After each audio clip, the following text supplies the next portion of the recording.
So, good morning or good night, depending on where you are in the world. And welcome to the first album review of this Friday. That's right. This Friday, we don't have one, but we have two album reviews. So, the first album review is for a band that are power metal legends. And I'm talking about the band Helloween with their new album, Giants and Monsters. Album number 15 as a band, and the second album with like this like trio of singers, like this classic lineup. This is their second album, featuring all three singers that have been Helloween. You have Andy Darius, you have and Andy Darius I actually interviewed, so I'll put that at the end of the video. And obviously you have Kai Hansen and Michael Kiske. So all of them are in this album.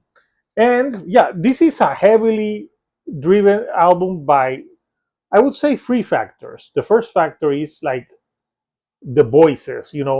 Each all three of them are at the top of their game, and they bring like different elements to these songs. And I think it's a strong suit that they have three singers, especially when it comes to a live setting, and they can do all type of Halloween eras because they have those three singers now in the band. The second thing that think this album stand out is like great, there's great musicianship and great guitar solos and guitar work all around. They sound like a band that hasn't been around for the 40 plus years that they've been around. They sound rejuvenated. And the last thing I would say about this record that makes it stand out is that it's fun. This is a fun record. It's not, I gotta get this out of the table. I'm not the biggest power metal fan. Sometimes I think power metal can be a little bit too cheesy. Do you? Yeah. Would you like some cheese? Cheese, cheese, cheese, play. Crackers, we're gonna make. Yes, throw some cheese on it. But in this case with Halloween, sometimes I this extra cheese works for them. So they've been around for so long. They're very influential. I remember when I was in high school in the 90s and knowing Halloween. I think the first song that I listened to them was "I Want Out," which obviously it's I think it's one of their most played songs. And they're being around. They consistently being around. This album is coming out through Raining Phoenix Music, and it's 10 tracks. And out of those 10 tracks, you get like a little bit of like different eras of Halloween, and there's a lot of 80s style on this record. So I'm going to talk about a few of the tracks. So the album starts with Giants on the Run, and it starts with very epic. It's a very epic way to start the album with those soaring vocals, the soaring guitars, and of course, a little cheese thrown into it because it ain't power metal with some cheese, baby. So it's a great way to start the record. The lyrics, like are kind of cheesy, but it's a fun song. And then, like I think the fourth song on the record, which I actually talked to Andy about it, is a little too late, a little too much. Sorry. And this is a very 80s sounding song. I don't know why I thought of like bands like Dokken, uh, Cinderella, Def Leppard, you name it, full on 80s, like some great guitar licks. And apparently, Andy said that this is a very personal song about being 15 and basically coming too early, being so excited that you can't perform. So I thought it was hilarious that he wrote about that, and it's a truly catchy song. I really love the 80s flair to it, and they do it unapologetically, and I think it's a great track, really fun track. Then you have another track that I thought was very fun indeed, was "This Is Tokyo," and that one is basically Halloween's love letter to Tokyo, because Tokyo and Japan have been so good to Halloween throughout the years. Some great guitar leads on this one.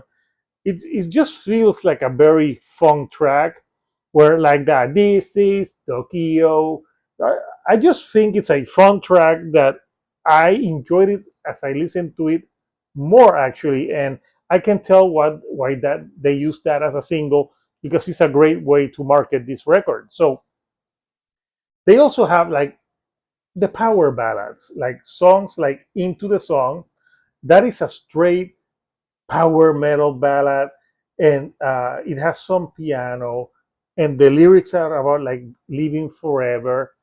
And it's what a power metal ballad should be. It should be over the top, dramatic as fuck, and of course the cheese, please. Do you? Yeah. Would you like some cheese? So yes, I like that, and especially when they go like into the sun. Obviously, I can't sing like Andy or Kai or Michael, so I'm sorry. But yeah, it's a good power ballad, and it's like in the middle of the record, so the flow. It's good to have like different flows of songs. You have another song that was one of the singles, Universe Gravity of Hearts, and out of the singles, I think this was the one that I enjoyed the least. It's catchy, but I think like This Is Tokyo, it's catchier. So I just leaned into that song more than this one, but it is not a bad track. And if you like some great guitar work and like great singing, power metal style, you will enjoy the song. And you have a song that's called "We Can Be Gods." That song starts with that high pitched scream that I just think of like someone is like grabbing your balls hard, and this is what I think that sounds like.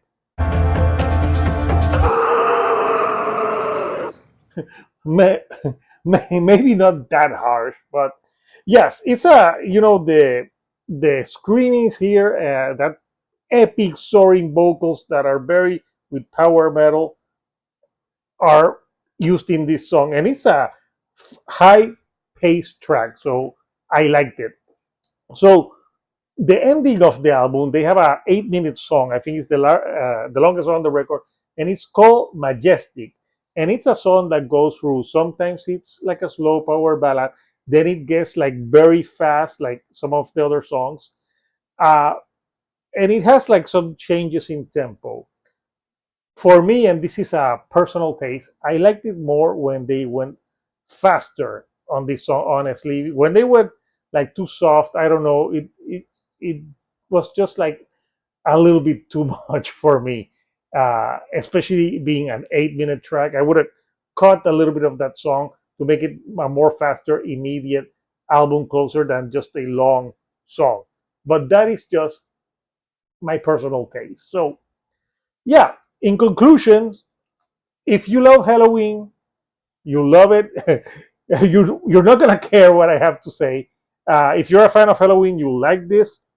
If you're not a power metal fan, then you probably won't enjoy this. But I'm guessing that if you're a Halloween fan, you know what to expect from Halloween. It's that pumpkin metal, power metal that they've been doing for 40 plus years. So I think Giants and Monsters is a very solid power metal record. So if you want to know more about this record, I actually spoke to Andy. It was a great interview. We talked more about this record and some stories from the road and everything. So I'll post it somewhere here so you can know more about this album. So let me know, what do you think of this latest album by Helloween, Giants and Monsters? Are you a fan? Comment down below what are your favorite tracks. And if you like the videos, do not forget to give me a like. And do not forget to subscribe and share this with friends, which helps the algorithm so I can get to more people like yourself. So until next time, couchers, this is Hector, the Shield Dude on a couch, and I'll see you all right here on the couch. Thank you and goodbye.